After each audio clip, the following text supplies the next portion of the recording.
C'est trop dangereux ça, hein. C'est vraiment des gens qui sont fous. Remember, guns don't kill people. People kill people.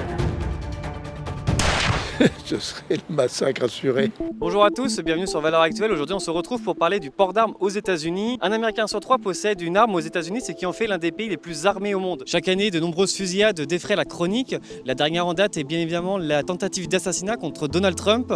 J'ai voulu partir aux États-Unis pour comprendre pourquoi les Américains sont si attachés au port d'armes. Et contrairement à ce que l'on pourrait penser, les Américains sont beaucoup plus nuancés sur la question.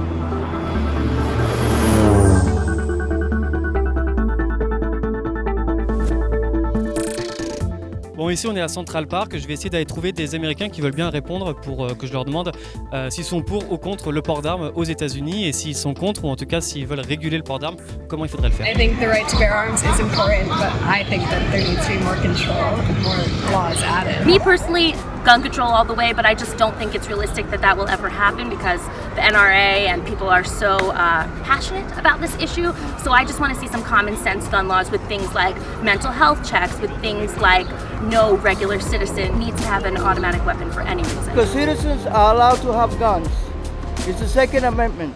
En 2020, en réaction aux mesures liées à la crise sanitaire du Covid et à l'élection présidentielle à venir et la crainte de voir certaines restrictions s'appliquer sur l'acquisition d'armes en cas de victoire de Joe Biden, les Américains se sont rués vers les armeries, un véritable succès puisque la profession a enregistré plus de 22 millions de transactions sur le marché légal rien que pour l'année de 2020. Does the teacher need to be armed to have a gun when they go to the school to protect the children or this is the job of the police? Well, sir, in Israel, the teachers are armed in Israel.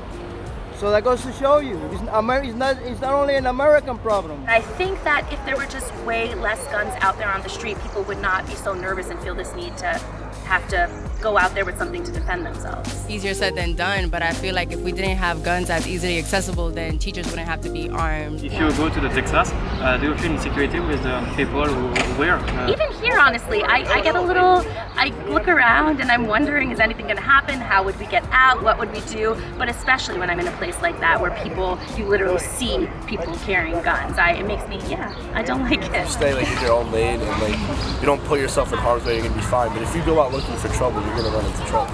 Remember, guns don't kill people. People kill people. Lors de mes discussions à New York, beaucoup d'Américains nous refusaient de nous répondre parce qu'aux États-Unis, dans les grandes entreprises, les salariés n'ont pas l'autorisation de parler de tous les sujets devant la presse, qu'elle soit américaine ou française. Et le port d'armes fait partie des sujets interdits. Et ça, c'est notamment le fait des grands lobbies pro-armes comme la NRA aux États-Unis qui financent notamment les entreprises, mais aussi tous les politiciens, notamment les politiciens du Parti républicain dont Donald Trump fait partie. Moi, j'aimerais savoir ce que vous pensez quand je vous dis par exemple le port d'armes aux États-Unis. Le premier truc qui me viendra à l'esprit, c'est la violence, c'est dangereux. Je trouve que ça fait vivre dans une peur constante. Ça me fait penser à beaucoup de violence. C'est bien parce que le port d'armes, d'une certaine manière, tu te défends. Il y a beaucoup d'Américains qui se servent de leur arme en dépit du bon sens. Est-ce que pour vous, il faudrait revenir par exemple à un modèle comme ça où chaque Français pourrait avoir une arme sur soi ou en tout cas chez soi? Non. Pour la chasse, c'est essentiel d'avoir des armes à feu. Je pense que c'est très mauvais. À mon avis, les gens se comporteraient comme des Américains, c'est-à-dire qu'ils sortiraient leur arme et ils tireraient n'importe comment dès qu'il y a quelque chose qui leur convient pas. C'est trop dangereux ça, hein. C'est vraiment des gens qui sont fous peuvent prendre une arme, on peut être ici tout d'un coup et dans un second on est parti. Pour vous, c'est quoi le mode de vie lié aux armes? C'est pas vraiment lié par exemple, aux armes en tant que telles, mais c'est plus un peu l'idéologie américaine du Texan qui veut avoir son arme pour se défendre lui-même et les valeurs qui vont avec, celles par exemple défendues par Donald Trump. Et ils font aussi sur un amendement des États-Unis qui est vraiment pas à l'heure, hein. C'est l'époque des cowboys au Texas. Si on dit d'enlever les armes, eux ils vont, ça va pas du tout, ils vont faire la révolution. Non, ils vont tirer le gouvernement directement. Je suis parti à la rencontre de Jérémy au Texas, qui est l'un des gérants d'un stand de tir. When they come in, we just try to be as friendly as possible. They have to sign some waivers, of course, just due to the nature of what they're doing.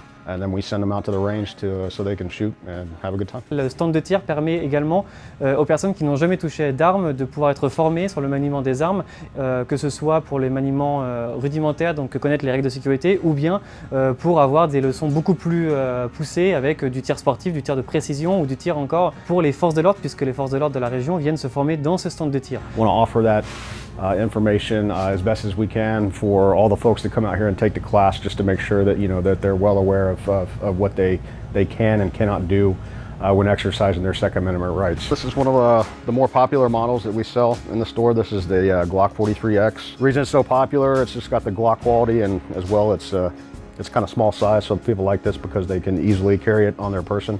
So if you come up to this gun right now, just assume that it's loaded.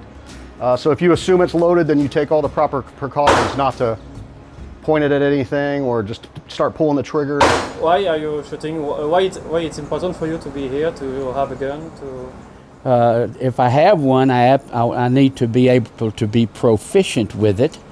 And not only that, I mean, it's my right to have a firearm here in the United States. Why do you think the American people are attached to firearms, to liberty to have a firearms?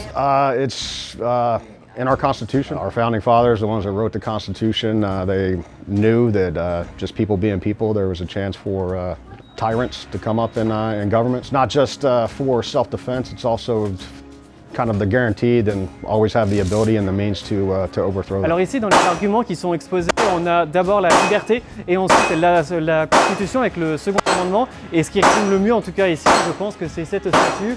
Vous pouvez voir la statue de la liberté avec le second amendement et une arme autour en bandoulière, la liberté et le second amendement. Quand on va en Suisse, les Suisses ont chez eux encore leurs armes qu'ils gardent pendant le service militaire. Pourtant, on n'a pas des fusillades comme on voit aux États-Unis. Est-ce que pour vous, c'est parce qu'ils possèdent une arme ou parce que la mentalité est vraiment différente d'une mentalité qu'on a en Europe ou en France? C'est les deux, je pense. Je pense qu'ici, les armes, comme vous le disiez, sont plus liées à la chasse principalement. Là où on peut avoir des problèmes, c'est avec les armes illégales, justement, et c'est là qu'on a des attentats, des règlements de compte, etc. Est-ce que vous seriez rassuré si vous aviez une arme chez vous? Non. D'autant que j'ai un enfant et j'ai pas envie que mon enfant mette la main dessus. On a entendu trop d'histoires sordides, une sécurité qui a été oubliée ou autre, donc non. Est-ce que vous êtes favorable au port d'armes en civil, par exemple pour les policiers, par exemple qui sont en vacances, ils ont une arme sur eux, est-ce que pour vous c'est une bonne chose? Pour moi c'est pas une bonne chose, parce que en fait quand on finit le travail, il faut laisser son port d'armes dans le service. Oui. Ils ont un port d'armes, donc ils peuvent porter, à mon avis, ils peuvent porter leur arme. Ça vous protège? Ça les protège déjà, et puis ça peut éventuellement nous protéger, oui. Finalement, les tueries de masse, notamment dans les écoles, elles ont lieu dans des endroits où il n'y a pas d'armes justement, où personne n'est armé. Et donc personne ne peut se défendre contre l'assaillant. Qu'est-ce que vous avez comme argument? Je ne sais pas quoi en penser. C'est la première fois que j'entends parler de cet argument-là.